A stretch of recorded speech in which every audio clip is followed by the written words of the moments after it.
टाकळीभान प्रतिनिधी. टाकळीभान परिसरात काल 18 मार्च रोजी झालेल्या सोसाट्याच्या वाऱ्यासह अवकाळी पावसाने हजेरी लावल्याने काढणीस आलेल्या गहू, मका, टरबूज या पिकांना मोठा फटका बसला आहे. तोंडी आलेला घास अवकाळीने हिरावल्याने शेतकऱ्यांना मोठा आर्थिक फटका बसला आहे. नुकसानीची प्रत्यक्ष पाहणी करून पंचनामे करावेत अशी मागणी पीडित शेतकऱ्यांकडून केली जात आहे. हवामान विभागाने अवकाळीचा वर्तवलेला अंदाज काल 18 मार्च रोजी तंतोतंत खरा ठरला असला तरी शेतकऱ्यांना त्याचा मोठा आर्थिक फटका बसला आहे. हवामान विभागाच्या अंदाजानुसार गहू काढणीसाठी शेतकऱ्यांची 4-5 दिवस आधीच लगबग सुरू झाली होती. हार्वेस्टर मशीनमागे शेतकऱ्यांचा थवाच्या थवा हिंडत होता. मात्र मर्यादित साधनं व अमर्यादित गव्हाचं पीक यामुळे अनेकांचा गहू अवकाळी पाऊस व सोसाट्याच्या वाऱ्यामुळे अक्षरशः भुईसपाट झाला. बुधवारी सायंकाळी 4 वाजेपर्यंत कडाक्याचे ऊन पडलेले होते. मात्र 4 नंतर अचानक वातावरणात बदल होऊन ढग जमा होऊ लागले.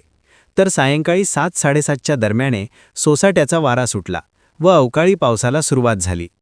टाकळीभानच्या उत्तरेकडील व घुमनदेव परिसरात तर पूर्वेकडील कारवाडी, बेलपिंपळगाव परिसरात वादळी वाऱ्यासह अवकाळी पावसाने दमदार प्रहार केला. काढणीस आलेली गव्हाची पिके त्यामुळे भुईसपाट झाली. काही प्रमाणात गारांचा वर्षाव झाल्याने टरबूज व मका पिकांची पाने गळून पडली. शेतात पाणी साचल्याने टरबूज फळ चिखलात रुतले. कांदा पिकालाही अवकाळीचा चांगलाच फटका बसला. आधीच बाजारभावाची घरघर, त्यातच अवकाळीची भर पडल्याने होणारे नुकसान पाणावलेल्या डोळ्यांनी शेतकरी पाहत होता. अवकाळीचा मोठा आर्थिक फटका शेतकऱ्यांना बसला आहे. त्यामुळे संबंधित विभागाने नुकसानीची प्रत्यक्ष पाहणी करून शासनाने आर्थिक नुकसान भरपाई तत्काळ द्यावी अशी मागणी पीडित शेतकऱ्यांकडून केली जात आहे. पत्रकार संदीप बोडखे, टाकळीभान. सोयाबीनचं नुकसान होत राहतं. दरवर्षी असे शेतकऱ्यांना फटके बसत राहते, काहीच भेटत नाही. माती मोल भावात जाणार आहे. आता योगू कसं जगायचं शेतकऱ्यांनी?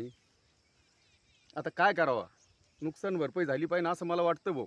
सगळ्या शेतकऱ्यांना भेटले पाहिजे पैसे, 2 पैसे भेटले पाहिजे. कारण आता हे काय माती मोल भावातच जाणार आहे. 2 दिवसापासून पावसाने धिंगाणा घातलाय. रात्री गारपीट झाली, वारे वादळ झालं, पूर्ण गहू झोपून टाकला. कसं करावं आम्ही?